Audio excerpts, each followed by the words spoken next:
Ito ay isang 6-in-1 AC digital meter. Pareho lang siya dito.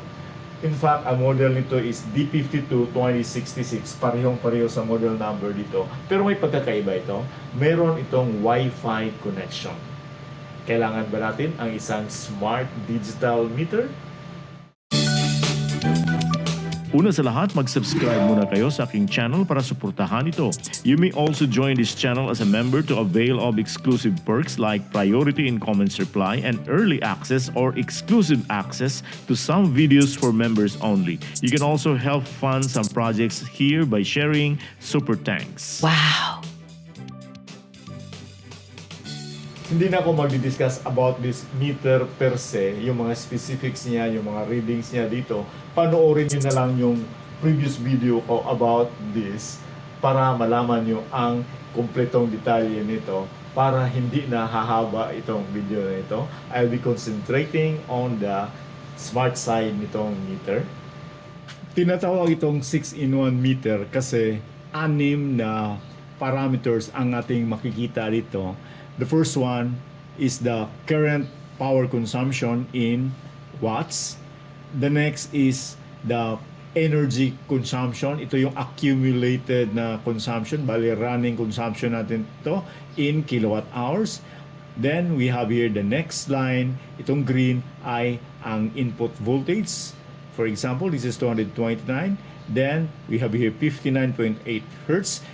Supposedly 60 Hertz. This is the system ng ating kuryente dito sa Pinas, 60 Hertz. Then the last line here, we have 3.52 amperes. This is the current load na sa aking bahay ngayon. And the last is the power factor. Don't mind the power factor because hindi naman tayo charge ng ating power company for the power factor, para lang to sa mga industries. Yung una kong 6-in-1 digital meter ay isang generic, wala yung brand. But I also believe na ito ay galing din sa the same manufacturer kasi pareho yung model na niya. Model number niya dito, pareho sila. It's only na rebranded lang ito. This is branded Taxnel. Now, may pagkakaiba lang ng konti sa harap niya. Kung makita niyong luma, ang luma ay isa lang button dito. Ito yung reset button lang. Itong reset button ay para to sa kilowatt hour readings, yung energy consumption natin. So by the end of our billing cycle, pwede natin i-reset dito. Okay? Para mag back to zero naman siya. Para ma-monitor natin ang ating consumption. Then sa itaas nito, meron siyang button for Wi-Fi. This is the reset button ng Wi-Fi. I-press that para pag pairing sa app nito. Then meron ditong light, indicator light. Then may pangalan dyan, may label na Wi-Fi. So this is the Wi-Fi monitor, or this is the Wi-Fi indicator light. Then meron ditong pulse dito. Hindi ko pa alam kung ano yung pulse. Probably ang kanyang ano lang yan, monitoring sa current siguro. Okay? Then pareho sa aking unang meter, ito ang pinili ko na meron siyang external na CT or current transformer. Pinakita ko doon sa previous video kung paano to siya gagamitin. Okay, panoorin nyo yung unang video ko. Then dito yung connection niya. During installation, pwede natin tanggalin mo na to, yung screw dito para madali ang pag-install. Then dito yung power supply niya. Dito yung ilagay natin ang ating linya. This is for live and neutral. Then sa gilid nito may mga instruction ito. For example, this is from Taxnel. May diagram dito as our guide and also the specifications para sa kanya mga readings. Then dito naman sa kabila ay ang instruction para sa pag-pair natin sa ating app. This meter is also using the Wi-Fi, the Tuya platform. So you can use either the Smart Life app or the Tuya app mismo. Then again, pwede natin to ilagay sa DIN rail. This is 35mm dito. Tulad ng sinabi ko sa previous video, kailangan ko maglagay dito ng meter para ma-monitor ko yung power source natin mula sa ating reserve, mula sa ating power station o sa solar. So makikita natin, mababasa natin dito ang mga load din na habang ginagamitan natin ng power station. Ito ay nakakabit sa AC side sa ating power grid. So, mababasa na dito na. Kasi una to naka-install, so naka-fix na yan sa dyan. Kaya kailangan ko pa rin na maglagay dito para ma-monitor ko yung ating reserve power. May dalawang klase itong meter. Ang isa, hindi tulad dito na external ang kayang current transformer. Yung isa ay nasa built-in siya. Para sa akin, mas may freedom tayo na saan natin ilagay ito kaysa doon sa built-in na. Yung built-in, parang complicated yung kanyang setup kasi nasa loob na kasi mismo yung CT niya. Ito, madali natin maintindihan kung paano siya nagtatrabaho. So kaya pinili ko tong external ang kanyang CT or current transformer. Pwede natin ilagay dito sa before sa ating breaker or dito sa load side. Okay? Sa setup natin ngayon, ang ating breaker dito, ito yung mula mismo sa ating reserve power source. Ang out niya ay papunta dito sa sa reserve side ng ating automatic transfer switch. So ang gagawin ko, ang ating CT or current transformer dito ko ilagay sa load side ng ating breaker, pero ang power supply niya ay kukunin ko mula dito sa itaas. Bakit? Para kung i-off natin to tulad ngayon, meron pa rin siyang power. Okay? Kasi dito siya kumukuha ng supply. Tulad dito ngayon, ang ating smart na breaker ay naka-indicate yung smart Wi-Fi signal niya kasi naka-power dito. Pero off siya. Wala siyang out dito, wala lumalabas na kuryente kasi naka-off. Kung ilalagay ko to dito, kung ang kanyang power dito ko ilagay sa out niya, mag-off din ito. Di ba? Maging ganyan lang siya. So, para palaging may mababasa dyan, dito ko ilagay ang power supply nito sa sa line side ng ating breaker. So, ito na siya. Na-install ko na. Nagbe-blink yung Wi-Fi kasi hindi pa natin na-pair and set up doon sa app. Pakita ko lang. So, ang kanyang power supply dito na sa ilalim, itong dalawang kable dito, puro black ang ginamit ko, naubusan na kasi ako ng kable. So, nakakonect dito sa line side ng ating breaker which is connected dito mula sa ating power station, itong linya nito.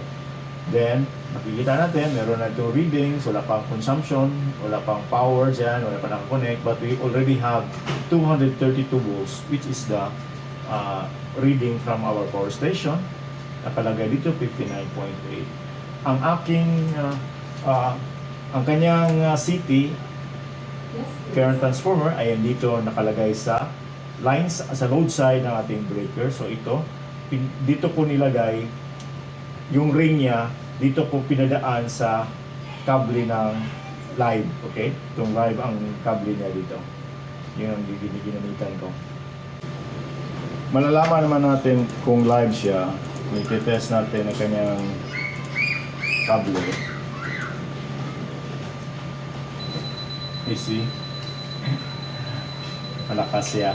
Ang ugong niya ito. Kung dito, mahina siya. Okay. So, isi-set up muna natin ang kanyang app. Gagamitin ko na app dito ay ang Tuya instead of Smart Life. Mas maganda ang Tuya. Okay? So, hanapin natin, check natin, ito yun, nakikita agad. So, devices to be added, multifunction digital meter, let's add, yun, nagko-connect na siya agad. Then, I have to connect this to the 2.4G, kasi 2.4 lang yung, niya, connectivity. Put the password, yun, nag-add na siya. Tingnan natin. Hindi ako nag-reset hindi ko nag-press sa button kasi bago to, hindi pa siya na connect, so I don't have to reset. Okay. Kasi hindi pa siya na-pair Bagong-bago So ito, na-add na. Nakalagay multifunction digital meter. Hindi ko muna i-change yung name niya. Then, kung i-change mo, yun, press itong pencil na sign. Then, i-assign ko to muna. Okay. Dito muna Nakasign na siya ng room. Then I tap done. It's done already. Okay, it's done. Take note na sa 95 tong readings nito sa aking old na meter. Ang ating bagong meter ay, tingnan nyo, naka 00 pa yan kasi wala siyang load. Now, i-on natin ang breaker dito. Okay, naka-on na yan ang breaker. Now, i-transfer ko ang ATS from grid to dito sa ating power station. Tingnan nyo ang ating meter.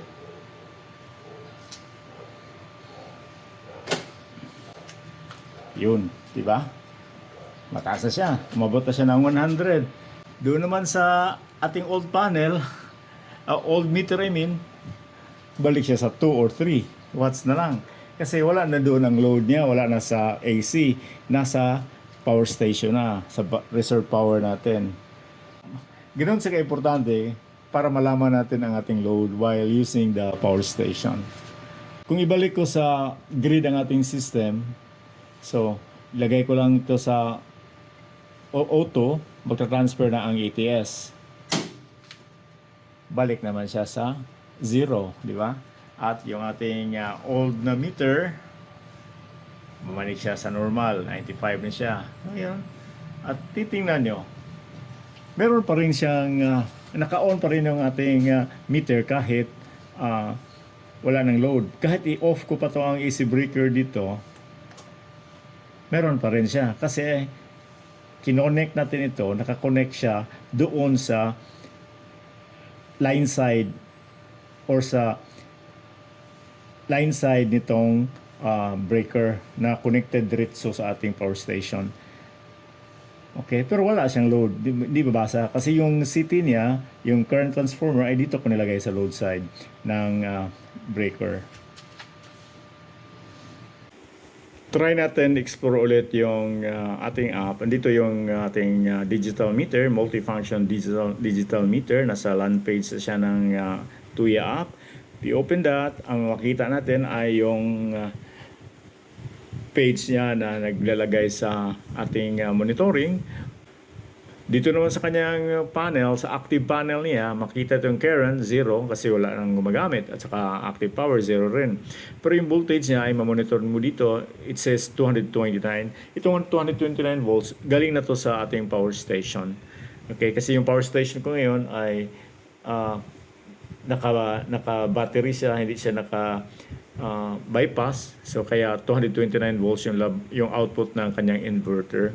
Wala na siyang iba pang if I put up the kilowatts, yun lang ang electrical consumption niya bali, pero wala pa namang mababasa rin diyan kasi bago pa. Wala na ibang matap. Hindi mo na matap. Itong refresh na to eh. So wala yan. Itong A, ano tong A? Wala, wala siya. Ito, saan ba to? View records. Yung view records, wala pa nakalagay dito, bago pa eh. Alarm record, wala din. Operation record, wala din. Dito tayo sa settings niya. Itong tatlong dots sa itaas, settings niyan. Pagbukas niyan, makikita natin ang iba-ibang detalye dito sa meter. This is the usual na makikita natin sa lahat ng mga Tuya devices. So, third-party control, device information, then at iba pa sa baba yung device settings niya. Dito yung device network, then ang offline notification naka-on yan. Ganun talaga ang settings ko basta Tuya para malaman mo kung nag-offline yung device, alam mo, i-notify ka nag-offline yung breaker. Ganon siya. Not breaker but the meter. Okay. So yun. Then sa baba, device update. So yun lang, wala na. Ganun lang sa simple. So basically, ang difference lang talaga nito with the old na digital meter ay ito lang ang app na makikita mo. But it's still useful kasi pag nasa labas ka, makikita mo to. For example, gusto mo ma-monitor yung power station mo o yung solar source mo, makikita mo dito sa online, sa app. Yun ang advantage niya. So ito na-install na natin without hitches. Kung meron kayong mga katanungan sa detalye ng operation nito, pakinood doon sa una kong video about this meter. Pareho lang yun. Again, ang diferensya niya ay yun lang ang nasa app. Pero kung may katanungan kayo, paki-comment dyan sa baba. Daghang salamat, bye.